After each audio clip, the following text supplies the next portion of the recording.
Welcome to Second Wind with Joyce Buford, a program for and about women.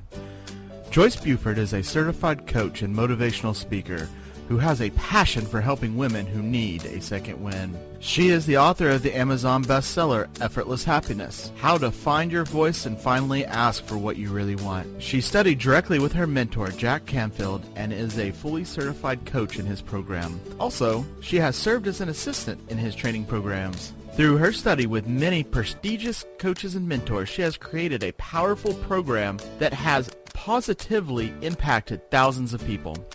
On today's program, Joyce and her guests will help you to get your second wind. Now here's your host, Joyce Buford. Welcome. Good morning. It's great to visit with you today, and I'm always excited to know that you're out there listening to the program. You know, one of the things that we go through as we mature, let's say, is knowing what to do with our things, our stuff, once we begin the process of downsizing. Now, you understand I'm not ready to downsize, but I have thought about it, as many of my friends are doing that as well. But there is an issue that I find with this generation of my children, is that many of their likes are not the same as ours. They don't always like what mom has, and so they may choose to not want any of what we have in our homes. That used to be a way of passing our things on to our family members, but I see with this generation, and it may be just what I'm experiencing in my day and time, it may have always been there, but I see much more of that happening in our present day for most of my friends. So our guest today is going to share the experience that she has developed over her life and through her transitions that she's experienced. Downsizing really is a major change. It's one of those changes that you go through in your life that you just never figured out, or that it would ever come. And so anyway, isn't that silly? It's like we never age. But our guest today is Sharon McReel, and she is owner and president of Betty Brigade, an expanding personal assistant and concierge company based in Ann Arbor, Michigan. The Betty Brigade helps busy professionals with moving, home staging, organizing, handyman services, and errands, virtually anything that needs to be done. While growing the business, Sharon maintains a focused company that is very focused on positive force in the community. I love that. I'm a big community supporter as well. And it has worked on joint projects with such organizations as Humane Society, Habitat for Humanity, and Salvation Army. Yay! A resident of Ann Arbor since 1991, Sharon graduated from the University of Michigan in 1994 and was once voted worst waitress in Ann Arbor. Sharon knows that. I love that. I'm amazed at those people, those women for sure. She lives with her husband, a professional photographer, and her cat, Miss Olive. So welcome, Sharon. I am waiting for all those answers you're going to provide us today. Well, I don't know if I'm going to provide answers, but I am pleased to be here. Oh, thank you. Well, you said that today we're going to talk about the oh dear, I can't say it. Tsunami of downsizing. Who to call and where does the stuff go? Tell us what was the transition that went on in your life, as we all have the one that kind of changes our direction. So share with us what that was for you. Well, I was working in corporate life, and I got downsized, me and about 70 people, and I needed to figure out what I was going to do with my life. And so the there's a long story which I will tell over a glass of bourbon, and then there's the short story that I will tell on this podcast. Oh, yeah, that's fair enough. The short story is that I needed to find something that I could make a little money on, and I thought I'm going to do this part-time on the side, and while I look for another corporate job. Mm-hmm. Well, I found another corporate job that really didn't suit me, and I ended up sitting with a friend, and we kind of worked out a rough draft of what my business became.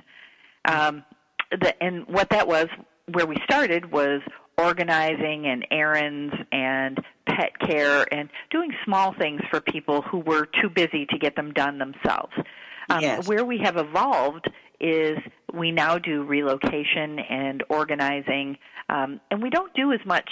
In fact, we don't do any pet care or errands. We really just focus on helping people figure out where their stuff goes. Yeah.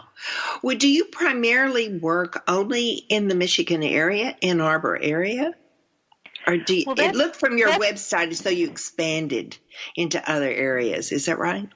That is correct. We are based here in Michigan, but we have started in 2019 expanding across the U.S. So we can do consultations anywhere you want with a phone. So you walk us through your house, and we can do a consultation with you live over with a camera phone. Wow, that's really great. We have sort of a similar situation here, but it's not nearly as sophisticated as yours. It doesn't seem to be. So that's awesome that you can go all over. I was just visiting in Santa Fe, New Mexico, last 4 days, and that's an area that's constantly transitioning. People buying second homes and needing to sell their things. And have you ever worked there? That was what a prime place. So not Santa Fe per se, but we have done jobs in, of course, Michigan, lots of them in Michigan, but we've worked in Ohio, Illinois, New York, and Florida. And and we're bidding a job right now in California, and so as we expand, we get a bigger footprint. And how that typically looks, we just completed a job where the house was based here in Michigan, and there were 9 beneficiaries that were all over the world, including 3 of them were in Israel. So the trustee of the estate was very grateful to have somebody who knew what they were doing and how to distribute all the stuff all over the globe. Wow. Yes, that's major. That's major when you're dealing with other countries. And, how did you decide that you wanted to call it Betty Brigade? Why? Well, where did that come from? It's a tongue twister, and lots of people tangle it up. So Betty is slang for a woman, so you are Betty too. Yeah. And we are a group of people, so we are a brigade. Ah, okay. Yes, okay. I get it. It makes me think of that Betty that did the in the World War II that had the little handkerchief on her head and the hammer in her hand, or worked on all the women that worked in the factory. Yes, Rosie the Riveter. Rosie the Riveter. Yep. Yes, it kind of makes me think of her. So, So you started with the idea. It has evolved, as you said, into much more, but different, looks totally different. What is some of the first off, I'm curious as to how does the person decide that it is their time to start the process of downsizing? Well, that's an interesting question because it's different for everyone. Mm-hmm. And sometimes it's the adult children that are pushing mom and dad, you really need to start thinking about this. And usually that has to do with it usually has to do with the kids are seeing either a decline in health or they're seeing a decline in maintenance around the house, like maybe the house is starting to look a little shabby around the corners. So we often see that, or maybe there's a health issue going on. Maybe there's some memory loss, or maybe someone had something happen like a stroke or a heart attack where they can no longer take care of their home. And so there's some decisions made about, okay, it's time. But I will tell you, because your question was, how do you decide? Well, it might be health related. It might be your kids putting some pressure on you, or Yes. the other one is, if you're thinking about it, it's probably time. Yeah. Well, a lot of my peers are, but I'm not as much as they are. Until, I will agree, I had a health issue come up about a year ago, and I will say that my mindset has shifted a bit. Before that, no. Because I'm too busy doing what I'm doing right now. And so it wasn't of importance to me. But I do see that once you're confronted with health issues, it can become in your forefront of thought. So one of the things we see a lot is that the health issues come up and then the decision is made for you. You're no longer part of the decision-making process. And so that's one of the things we like our clients to try and avoid is make the decision for yourself, choose this for yourself, and then you are empowered to do it. Yes. I can see lots of resistance in somebody else making that decision because it's a major transition when somebody reorganizes their living situation. Because they have to get rid of so many precious things. It is, and I'm so glad that you brought up at the beginning that there is a lot of stuff, and that many younger people are not interested in the stuff because that's a culture shift. Yes, and so one of the things that has happened is that people that are in the baby boomer generation grew up with having fine china and having fine linen and having big dinner parties, and that was just part of the culture. Yes. Now for millennials, part of the culture is traveling. Part of the culture is having experiences and not having stuff. They are not all of them are like this, but as a group, to generalize, they are minimalists. Yes, true. That's true. Yeah. My daughter doesn't cook. I used to cook. Right. I mean, I did. Right. I used to cook. And the dish thing is like, she doesn't need my dishes. She doesn't, And that good china often has silver or gold around the rim, so you can't put it in the dishwasher or the microwave. Yes. Yes, it's so true. And it isn't just this. It is a new phenomenon that I can remember. I was thrilled to get something from my mother, but it's no longer that way. Well, it depends on what the item is. Well, money maybe. Always open for money. But yeah. The family Bible, maybe in our part of the country, could be. I mean, it's certainly not international. It would be with whatever your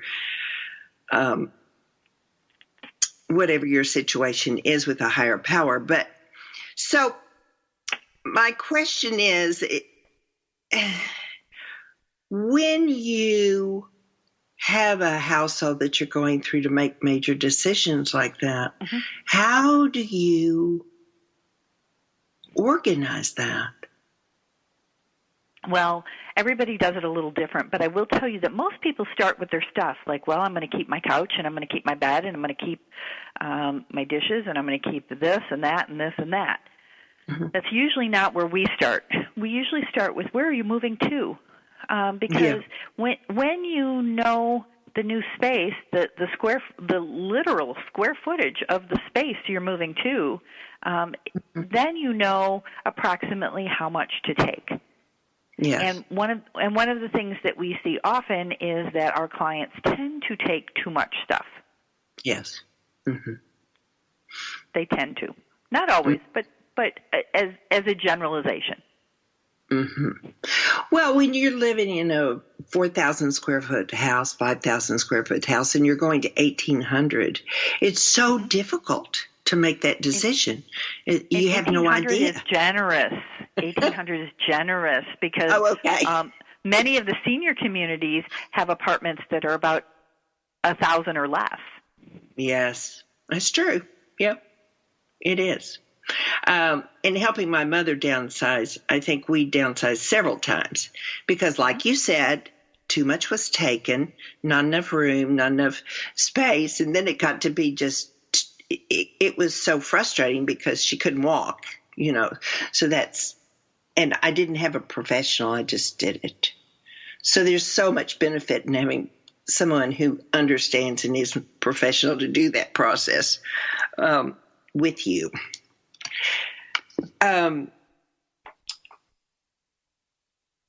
So you start with the furniture, but how do you disperse of the art and things like that some people will have in their household?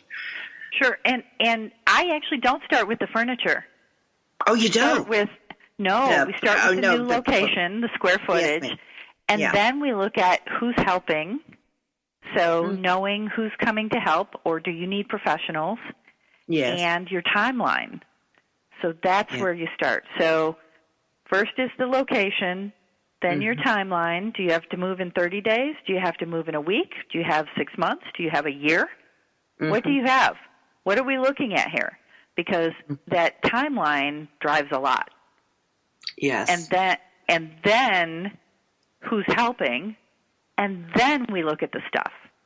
So the stuff is typically the fourth thing on the list when we're prioritizing it. It's just a different way to look at it.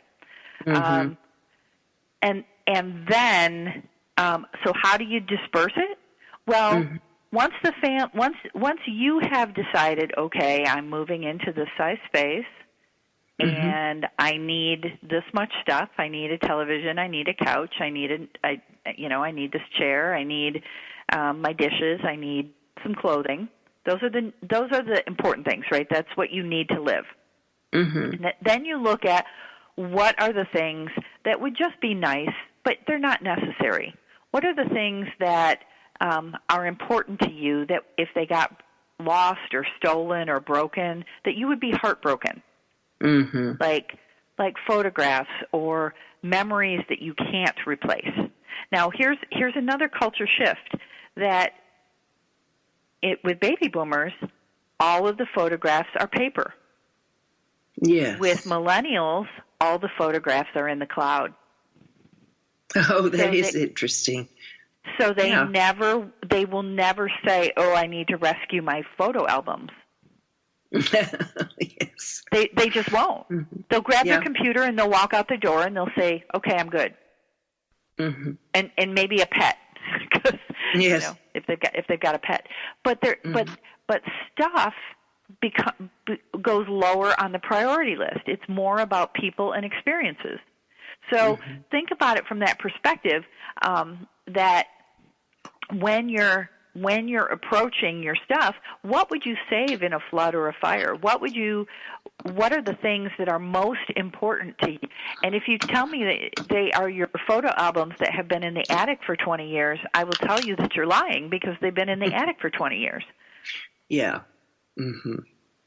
So the millennials would reach for their computer or their phone. Yep. Is that what you're telling me? That is correct. That is correct. Yeah. And then they would get the heck out of Dodge. Baby boomers would be scrambling around the house. Oh, I need to get the good china. I need to get, grandma's pictures. I need to get that quilt that, someone made me. And so it's a different mindset. And that's kind of how we're working through your stuff with you. Now, once the family has decided what they're keeping, you've decided what you're keeping, and then the family comes in and says, okay, here's what's left, and the family kind of comes through and picks the rest, then we look at, is there enough here to have an estate sale? If there is, then we bring in an estate seller or an auctioneer, or sometimes if there's not enough to have an estate sale, we bring in consignment dealers and they cherry pick the best stuff. Yes. So it really kind of depends on the situation, and so everybody's house can be different. A hoarder house is way different than a minimalist house.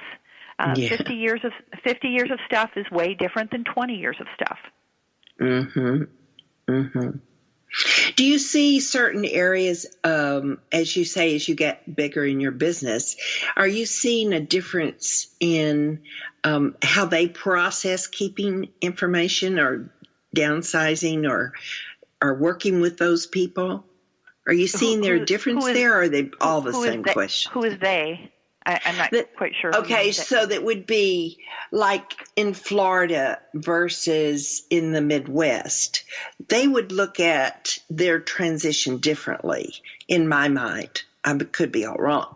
But wouldn't they look at it differently? I think it depends on the client. You can have a minimalist living next to a hoarder, and it doesn't matter what state they live in. Yes, that's true. But I will tell you that people in Florida tend to not have big, heavy brown furniture. People in the Midwest have lots of big, heavy brown furniture. And I so agree. Yeah. So those are some differences that I see.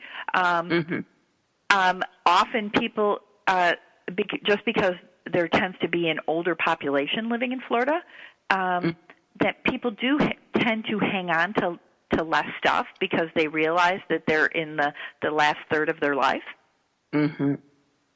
Yes. So, but that happens everywhere. That can be anywhere in the world. Yes, I can realize in this part of Texas where I am, my generation has supplied their house with antiques and things like that. So you're talking about heavy, some dark furniture.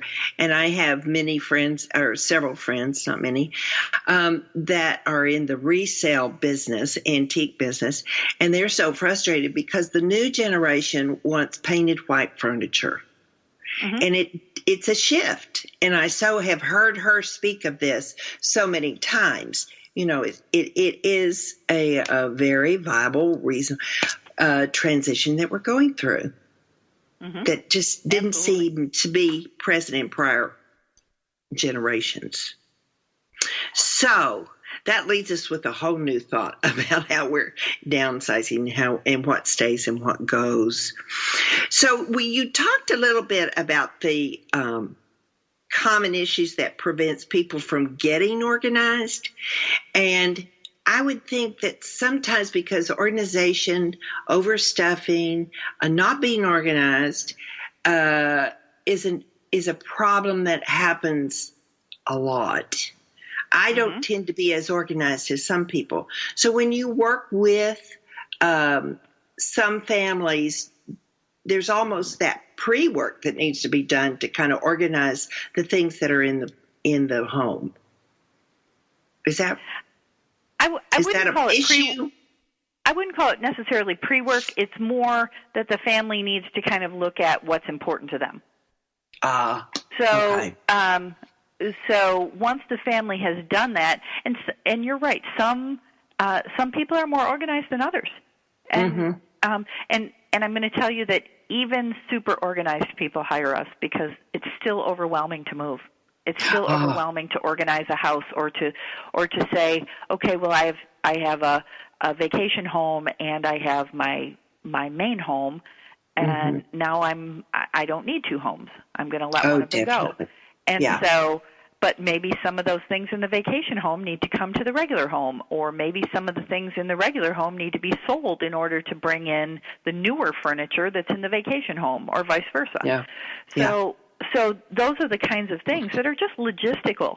And sometimes family members are very willing to help with that, and sometimes family members are unable to help with that. Or what we see a lot of is that sometimes people don't have children, or they don't have nieces and nephews. Yes. And right. And so there isn't. The only help they have are their friends who are their same age.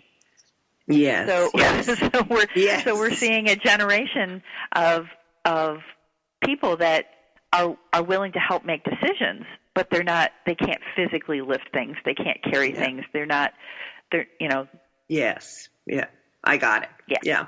I'm going to stop us here. I'm sorry, that question was bigger than I thought. So we are going to take sometimes that happens a lot with me. So we're going to take a short break, and we will be back.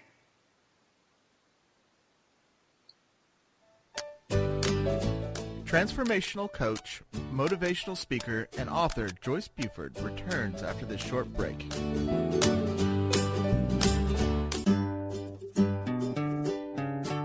Close your eyes and imagine living your life without limits. Where would you go? Who would you meet? What would you do? During an Uncover Your Hidden Genius session, you will discover what's keeping you from living your life with purpose, passion, and fulfillment of your potential. You'll get a clear vision of the steps you need to take to uncover your hidden genius so that you can live a life without limits. Sessions can be done over the phone, Skype, or in person. Find out more at www.joycebufordempowers.com or by calling 903-287-0747.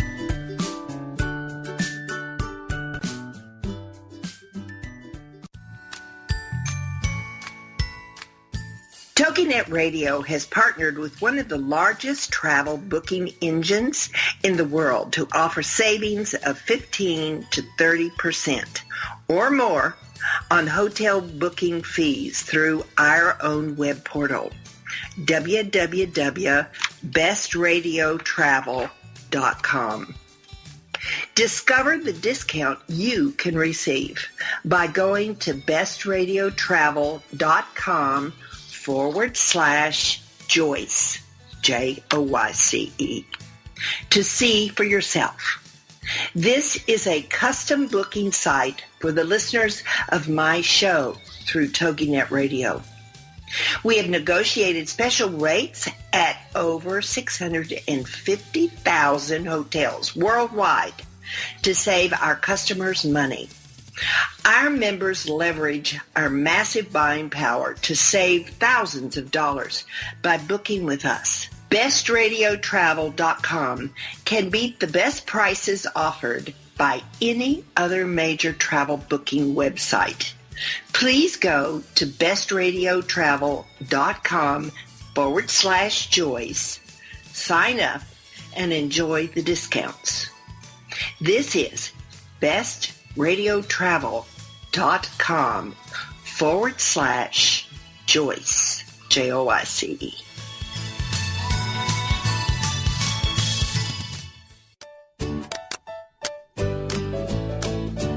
Welcome back to this segment of Second Wind.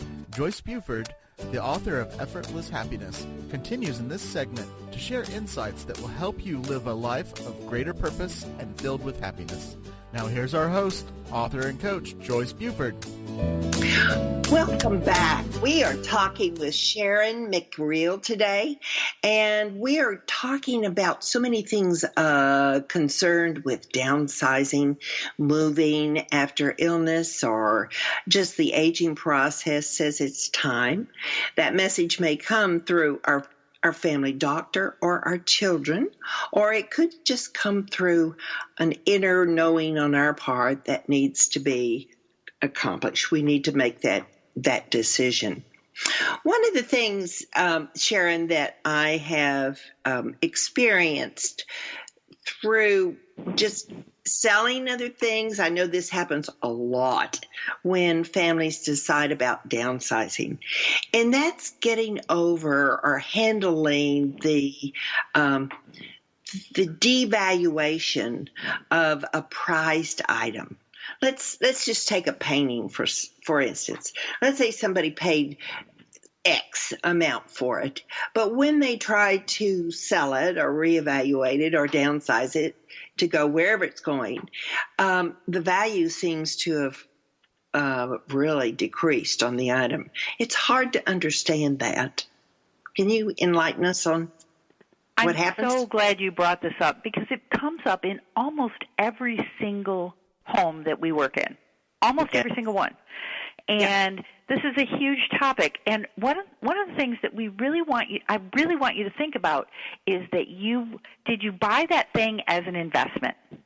If you bought it as an investment, and let's say it's a piece of art, that's a great example, and maybe you bought it in a local art fair.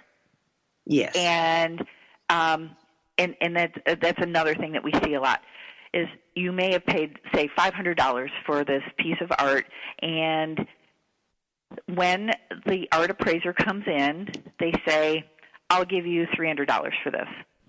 Yes. And you go, but wait, I paid $500. Mm-hmm. Well, so let's think about it from this perspective.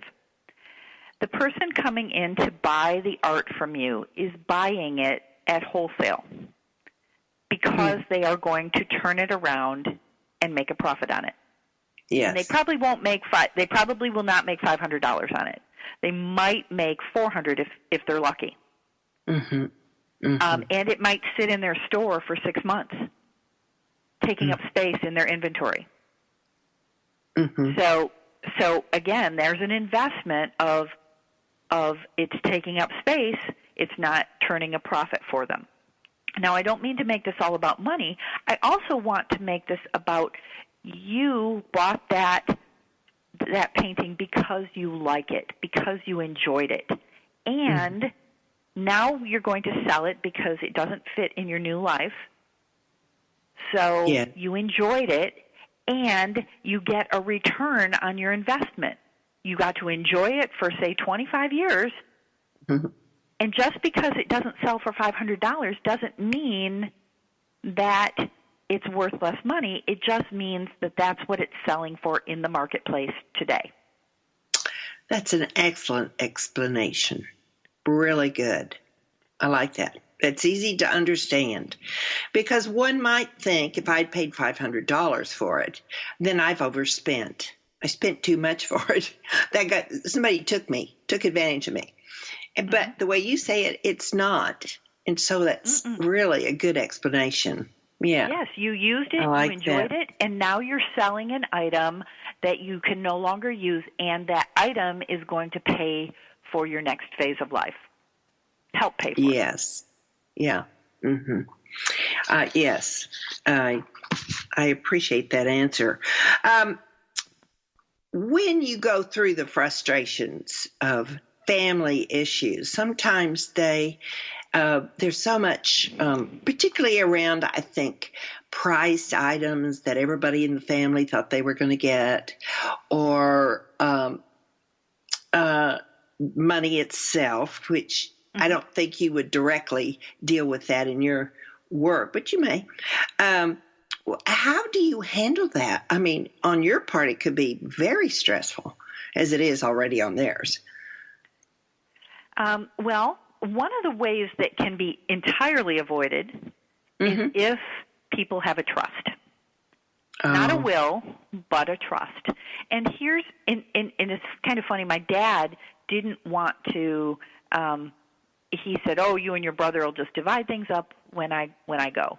Mm-hmm. And I said, but Dad, we will end up in probate court.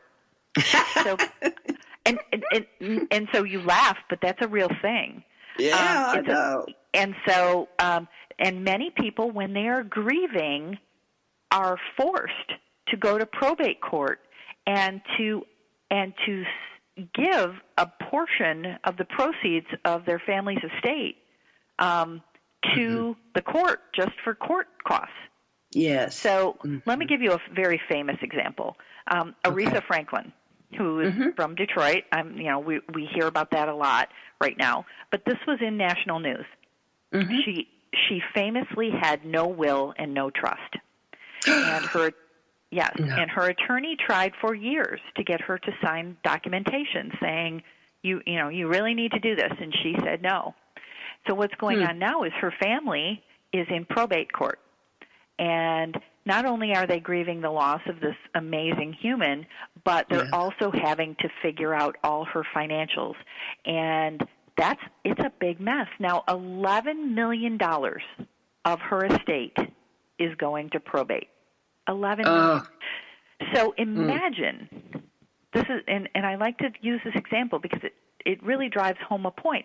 Imagine the good that $11 million would have done in the world if she had had a trust. Yes. If her family didn't have to do this. And so what happens when there is prized possessions and there's a trust? Well, it may already be outlined. So-and-so gets this. So-and-so gets this. And there's no disputing a trust. Ah. So that's the benefit of a trust. A will can be disputed.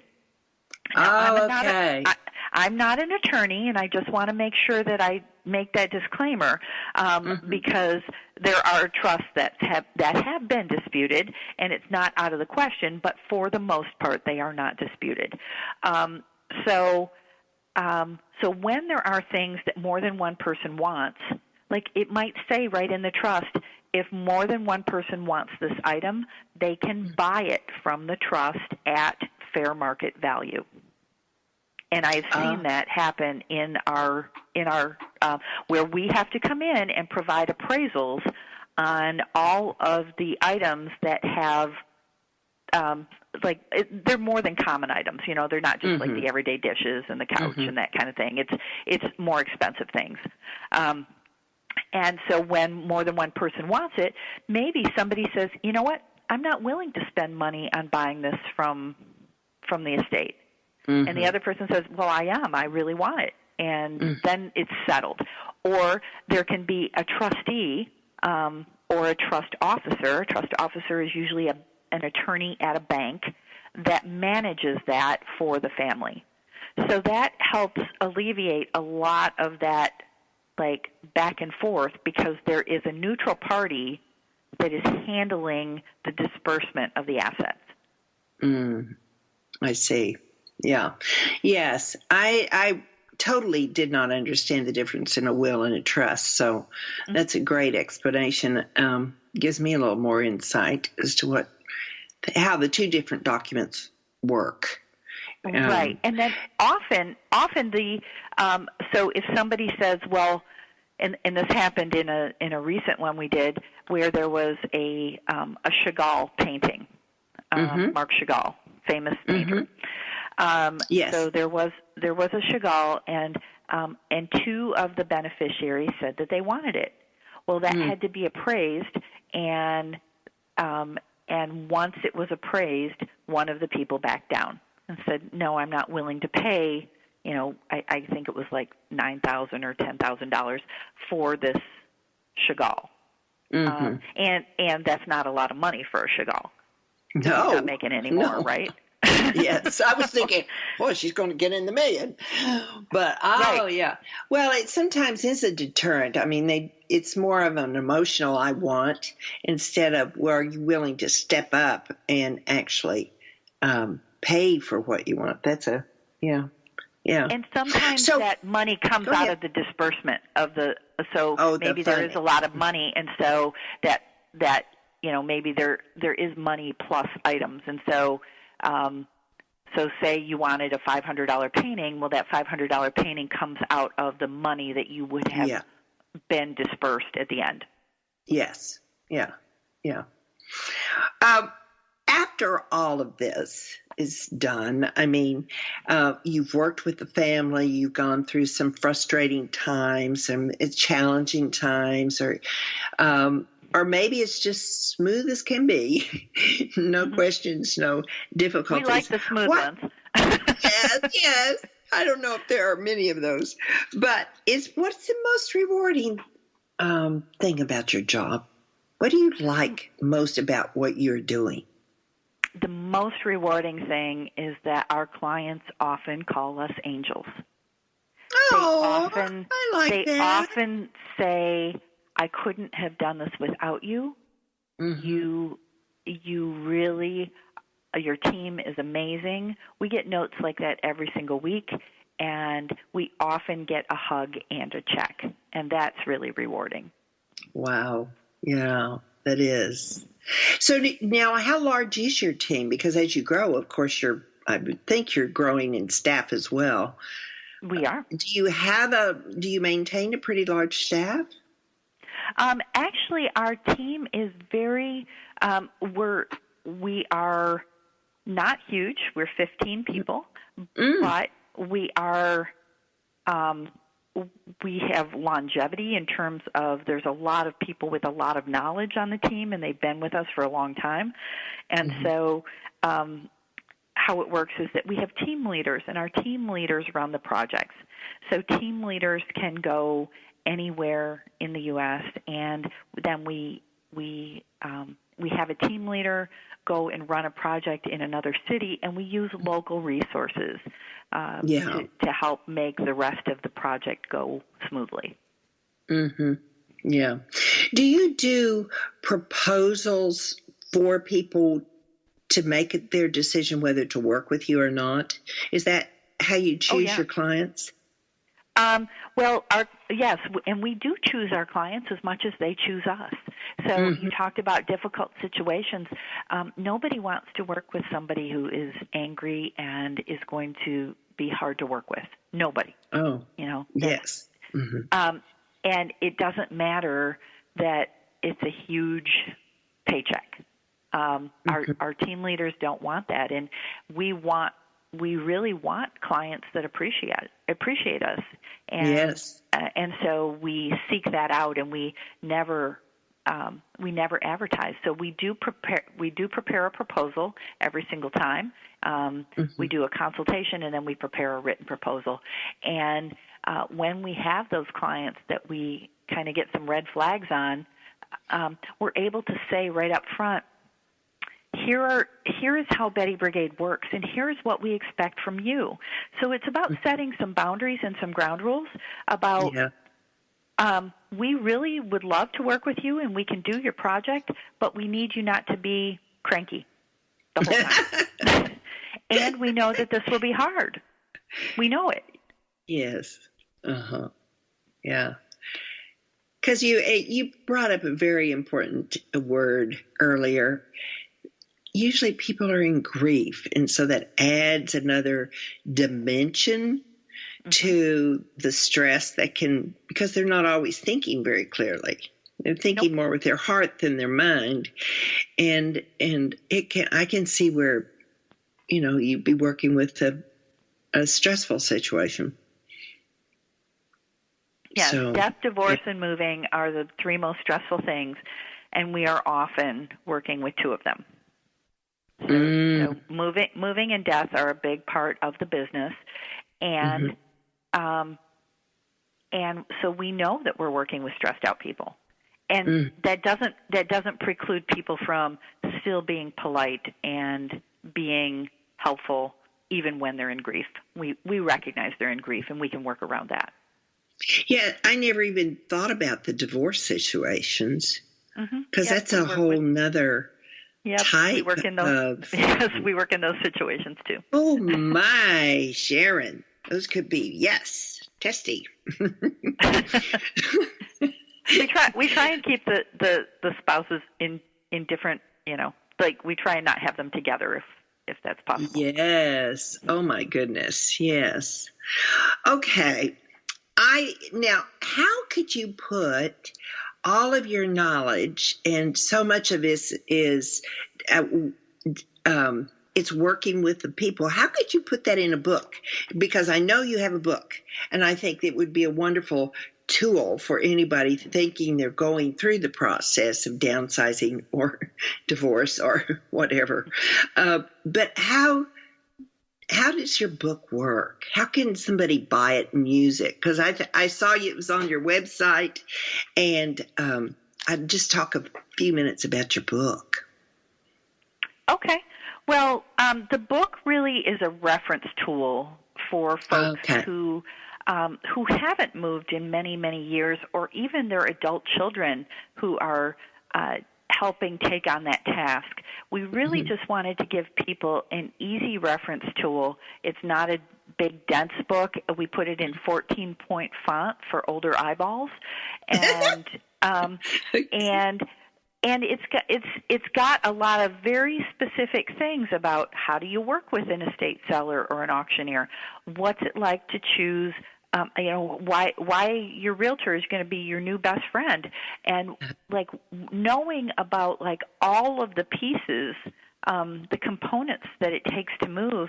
Sometimes people look at that and they go, "Wow, I didn't realize it was so logistical," and it is. This is like it's like a big puzzle, and we are really good at the puzzle because we put the puzzle together over and over again. Most people only put the puzzle together once every 30 years, but we do it every day. Yes, I could see a great benefit in working with your company and just helping it make the move, whatever the cause, make the move. Yeah, but the book is really like it's the questions that we get asked over and over again for the last 16 years. Mm-hmm. So you all can go, just to share her information with you, you can go to her website, Betty Brigade, BRIGADE.com, and you can see the book there. You can also see Sharon's picture. It's a very good picture, Sharon. Thank you. So you could see her book. It will take you to Amazon, and you can buy the book there or read it from your reader. But it's a great book to have if you are knowing you're going to be facing some of these decisions. It's a good way to start into it. Dip your toe into the water. As kind of a support to some of those people, I want to step back a little bit from your business itself and kind of give us some ideas of how you went about deciding that you were going to do this business. What would be your hints there for a woman who is making that transition? She's kind of trying to decide how she can best use her talents and that she may have to create a business. Absolutely, and that was exactly what I did. I was feeling sad, laying on the couch watching Oprah when Oprah was still on every day, and she was having one of those Live Your Best Life shows, and there was a bunch of people who had started their own businesses, and I never wanted to because my parents and grandparents had both started their own businesses, and I never wanted to work that hard. I saw how hard they worked. But here I am 16 years later, and I am still, I really love running my business. So so what I did during that, when I was feeling sorry for myself, eating bonbons or whatever I was doing, was I made a list of what I was good at, like the things that I was good at, and a separate list of the things that I knew how to do, because those are two different lists. Yes. Because you might be really good at spreadsheets, but you hate doing them. So a list of what you're good at, and a list of what you know how to do, and then look at where those two things intersect. What are the things that are common on both lists? Okay, that's great. And that's kind of why I started my business. I was good at logistics. I was good at multitasking. I was good at being organized. And so those were the things that fit with my business model. And when I started this industry was not even a thing. There wasn't people doing what I do. That's true. That's true. 15 years ago? Yeah.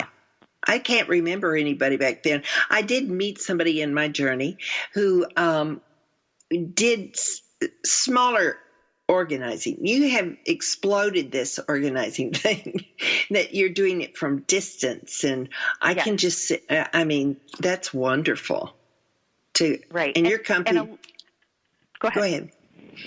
Well, your company's just going to keep growing because there are no borders there, with the way you're going. Well, and that's really the point, is that there shouldn't be a boundary on this.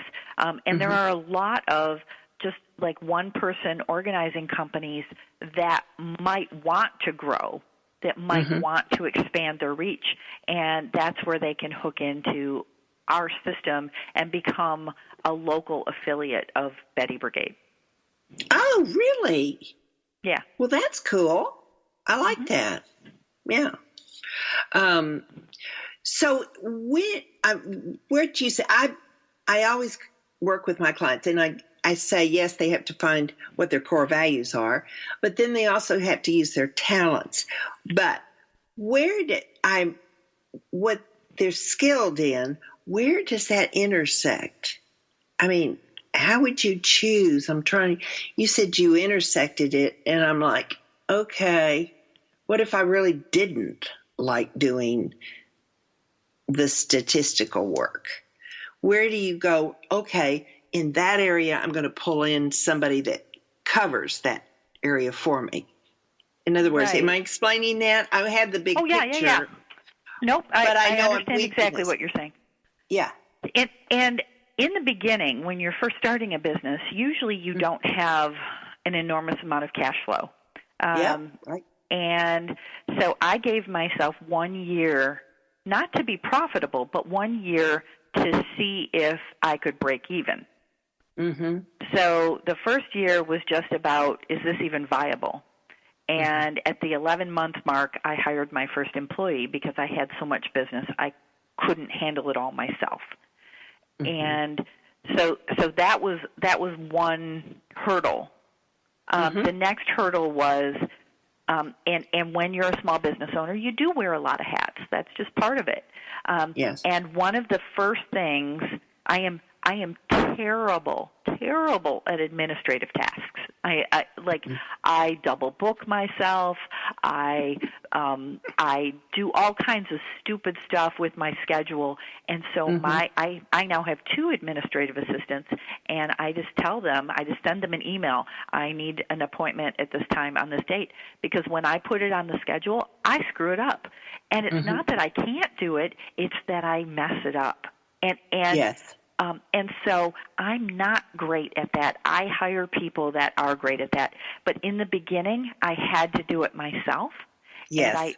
And the first employee I chose was an administrative assistant. It might be different for another person. Maybe the first employee you hire is an accountant or somebody to handle your books. So everybody is different, and you want to hire the skills that you aren't great at, because there are going to be people that are going to be great at them. Yes, much. Now, there's a new term these days, and I'm going to ask you this. Was she a local administrative assistant, or was she virtual? You know what that is. She was local, and I have also used VAs. So, and I used VAs when I was writing my book. I used a virtual editor. I used a virtual graphic designer. Even though I have a graphic designer for my website, I used a virtual graphic designer that was, I think, in Romania to do my book cover. Yes. So now, like my bookkeeper, I've never met her. She's been my bookkeeper for 5 years, and she lives in another city here in Michigan, but I've been paying her for 5 years, and I've never met her face to face. So there are ways to work now in the world with technology that you don't necessarily need to be face to face with that person, and there are other situations where it's imperative. Yeah. Well, Sharon, I've looked at the clock, and I'm all of a sudden going, oh, my goodness, we have to say goodbye. and I'm not ready. But it has been such a pleasure having you on the show today and sharing all of your knowledge and your great advice for my audience. So I thank you with the bottom of my heart for your generous conversations. It's just been wonderful. Oh, well, thank you. Thank you for having me. Yes, well, you may hear from all of us. So just say I listen to the podcast, and I'm calling you, Sharon. So I'm hoping that those listeners out there would take advantage of your knowledge and your wisdom, because those are difficult times and we all go through them. Nobody's separate from them. So thank you again. I look forward to sharing with my visitors next week another wonderful, knowledgeable person. At the same time for another edition of Second Wind. Through the Joyce Buford Empowerment System, women are receiving the support they need through their transitions and are able to reclaim their true purpose with confidence. They receive the tools they need to map out new lives. You can find out more about her coaching services at joycebufordempowers.com.